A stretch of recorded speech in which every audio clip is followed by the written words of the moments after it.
అయినటువంటి పరిస్థితిలో ఉండడం జరిగిందని చెప్పవచ్చు. చాలా వరకు వీరు ముందుగానే ఎవరైతే ఉన్నారో కొన్ని యువజన సంఘాలంతా కూడా ప్రైవేట్ ఆసుపత్రుల దోపిడీ పెరిగింది, అనుభవం లేని డాక్టర్లు, అదేవిధంగా అనుమతులు లేకుండా కూడా ఆసుపత్రులు పుట్టగొడుగుల్లా వెలుస్తున్నాయని కూడా ఇక్కడ చాలా వరకు గతంలోనే ఫిర్యాదు చేసినటువంటి చెప్పండి ఏం చెప్తారు? నా పేరు అనంతుల మధు, తెలంగాణ యువజన సంఘం రాష్ట్ర ప్రధాన కార్యదర్శిని. మేము తెలంగాణ యువజన సంఘం నుంచి గత కొంతకాలంగా సూర్యాపేట అనుమతులు అర్హత లేకుండా నడిపిస్తున్న ప్రైవేట్ హాస్పిటల్స్ మీద, తర్వాత స్కానింగ్ సెంటర్ల మీద కూడా మేము ఫైట్ చేయడం జరుగుతుంది.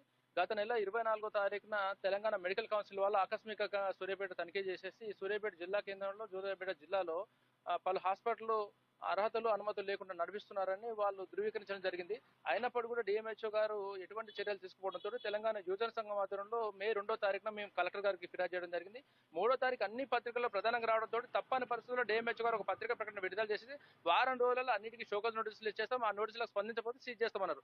అయినప్పటికీ కూడా వాళ్ళు మళ్ళీ వారం రోజులు కూడా మేము గమనించి చేయకపోతే 11వ తారీఖు ఈ నెలలో రౌండ్ టేబుల్ సమావేశం తెలంగాణ యువజన సంఘం ఆధ్వర్యంలో పెట్టేసి పెద్ద ఎత్తున రౌండ్ టేబుల్ సమావేశం మేము ఏర్పాటు చేయడం జరిగింది. దాంతో కొంత కదలిక వచ్చేసింది. మేము అదే రోజు కూడా సాయంత్రం ఏం చేశామంటే మన వైద్య శాఖ మంత్రి గారికి మెయిల్ ద్వారా ఫిర్యాదు చేయడం జరిగింది, సిఎస్ గారు కూడా ఫిర్యాదు చేయడం జరిగింది.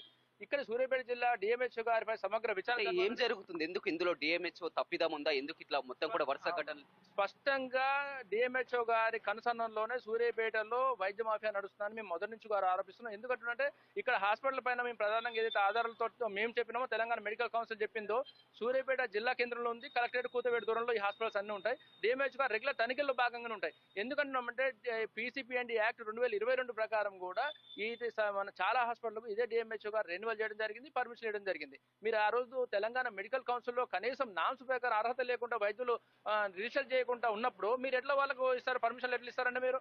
రెండో విషయం, మేము ఆ రోజు నుంచి ఈ రోజు ఫైట్ చేస్తున్నప్పుడు కూడా చాలా హాస్పిటల్ని 11వ తారీఖు తర్వాత మేము ఫిర్యాదు చేసినాక 18వ తారీఖున రాష్ట్రం నుంచి వైద్య శాఖ నుంచి ఇక్కడ ఒక బృందం వచ్చింది. దానిలో కూడా కలెక్టరేట్లో మేము ఫిర్యాదు చేయడం జరిగింది. వెంటనే సమగ్రమైన విచారణ చేయాలనేది మేము ఫిర్యాదు చేయడం జరిగింది. మేము ఇప్పటికి కూడా ఒకటే చెప్తున్నాం, ప్రజల ప్రాణాలు పోయినప్పుడు మాత్రమే డిఎంహెచ్ఓ గారు వచ్చేసి వాటిని సీజ్ చేస్తున్నారు. అంటే డిఎంహెచ్ఓ గారు సీజ్ చేయాలంటే ఎవరైనా ప్రాణాలు పోవాలా? మేము తెలంగాణ యువజన సంఘాన్ని డిమాండ్ చేస్తున్నాం.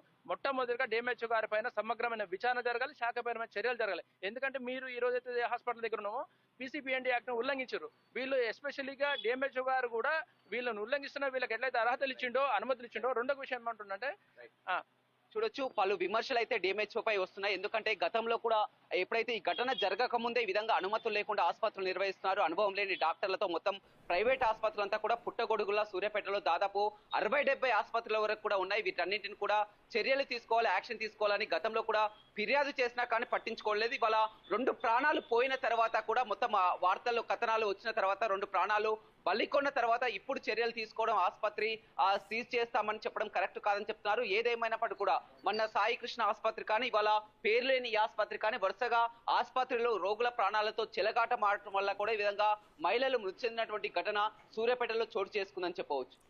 Thank you Ramesh.